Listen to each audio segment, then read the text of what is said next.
días, mi nombre es Jesús Tipé, participante de la cátedra Tipos Penales derivados de los Derechos Humanos de la especialización en Derecho Penal y Criminología de la Universidad Gran Mariscal de Ayacucho, Núcleo de Maturín, Estado Monagas. En esta oportunidad estaré hablando sobre el derecho internacional humanitario. Este derecho internacional humanitario no es cierto que sea reciente. De hecho, en la medida en la que han habido conflictos armados, también ha existido la necesidad o intención de regularla, ya sea en normas vagas o normas muy precisas. Esta regulación ha tenido dos ámbitos. La primera, que se basa cuando inicia, cuando termina o cuando es legítimo usar la fuerza. La segunda es la que compete al derecho internacional humanitario, ya que se concentra en cómo se lleva a cabo el conflicto. Los objetivos principales del derecho internacional humanitario, en primer lugar, busca disminuir los males de la guerra, porque incluso los conflictos armados tienen límites. Por otro lado, no puede dejar de tener en cuenta que se trata de una situación tan excepcional que debe existir normas que se adecúen a esa situación. Una parte en conflicto quiere ganarle a la otra y para eso debe poder utilizar medios y métodos. Allí es cuando el derecho internacional humanitario trata de encontrar un balance entre esa necesidad de brindarle a las partes las herramientas para canalizar sus objetivos y al mismo tiempo limitar los sufrimientos humanos de esa situación tan lamentable.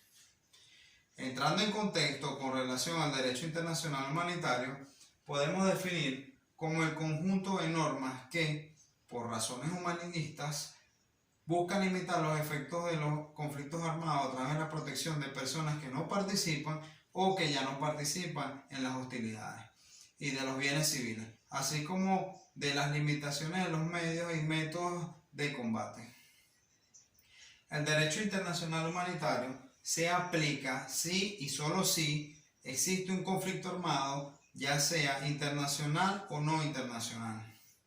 El conflicto armado internacional en general son aquellos en los que sucede una guerra declarada o de cualquier otro tipo entre estados. ¿Qué quiero decir cuando hago mención de cualquier otro tipo?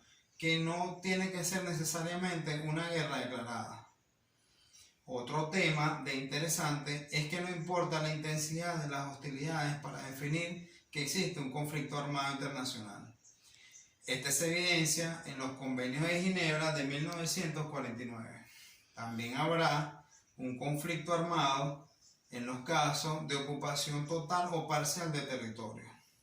La ocupación no es el traspaso de tropas de una frontera a otra, sino el ejercicio del control efectivo en el territorio por parte de la potencia ocupante sobre la ocupada. En estos casos también se trata de un conflicto armado internacional. En 1977 se agregó al protocolo adicional primero a los convenios de Ginebra un supuesto que es cuando los pueblos luchan contra la dominación colonial, ocupación extranjera o los regímenes racistas en el ejercicio de sus derechos a la libre autodeterminación. Si bien estos conflictos deben darse en un mismo territorio, como son los pueblos luchando el uno contra el otro, también se les aplican las normas de conflicto armado internacional. Es importante diferenciar entre los conflictos armados internacionales y los conflictos armados no internacionales, básicamente porque el cuerpo normativo aplicable a los conflictos armados internacionales es mucho más amplio, con muchas más normas que aplicables a los conflictos armados no internacionales. Cuando buscamos la definición de qué es un conflicto armado no internacional, no encontraremos, es decir, no existe una definición normativa de conflicto armado no internacional. No se encontrará en los convenios de Ginebra o en un tratado una disposición en que diga conflicto armado no internacional. Sin embargo, en una jurisprudencia, como por ejemplo el del Tribunal Penal para la ex Yugoslavia, definió el conflicto armado no internacional como aquel en el que se juntan dos criterios elementales. El primero es la intensidad de las hostilidades y el segundo, la organización de las partes. En la intensidad de las hostilidades podemos analizar elementos como qué tipo de medios son utilizados, es decir, qué tipo de fuerzas, si fuerzas armadas o fuerzas policiales, cuántas víctimas hay, incluyendo civiles, cuántas consecuencias humanitarias, cuántas personas desplazadas, familias separadas o personas desaparecidas. La intensidad debe llegar a un extremo que permita decir que este elemento sea consumado. Pero esto no es suficiente. También se exige que las partes que están involucradas en la violencia se encuentren organizadas. ¿Cómo se sabe que una parte está organizada? Muy fácil.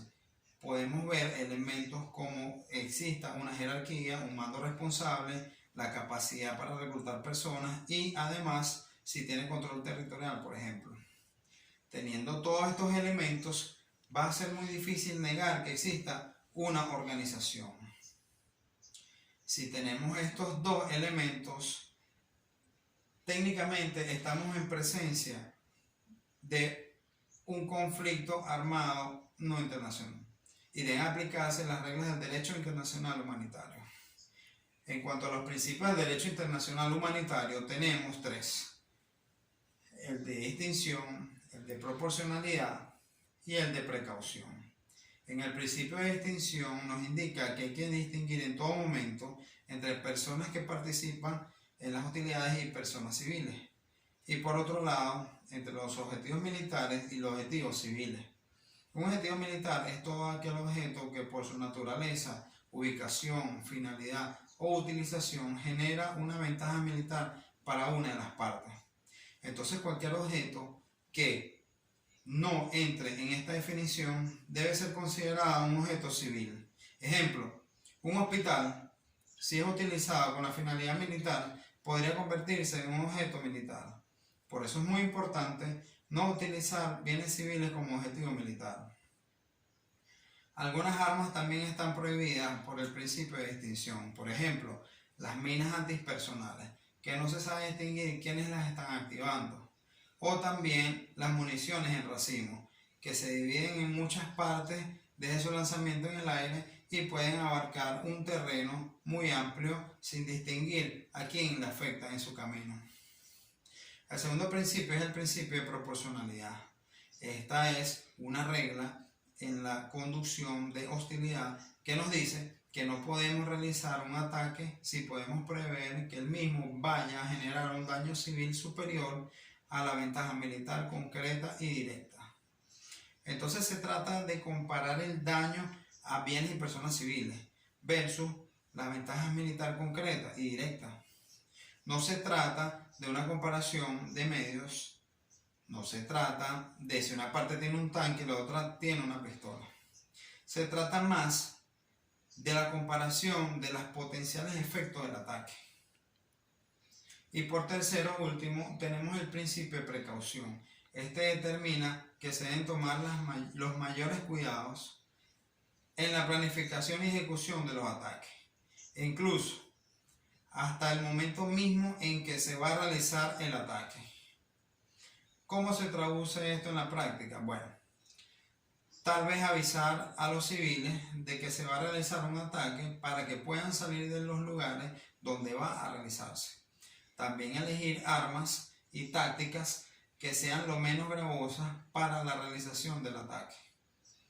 Si al momento del ataque una persona se da cuenta que pueden haber más civiles afectados de los que hubieran pensado, este principio alienta en conjunto de proporcionalidad y de distinción a suspender el ataque. En tiempos de paz, por ejemplo, deben mantenerse alejados los potenciales objetivos militares de los bienes civiles. ¿Para qué? En caso de un conflicto armado, que ojalá no suceda nunca, no se afecten por su cercanía. Esto es todo y espero que les sirva de información. Muchas gracias.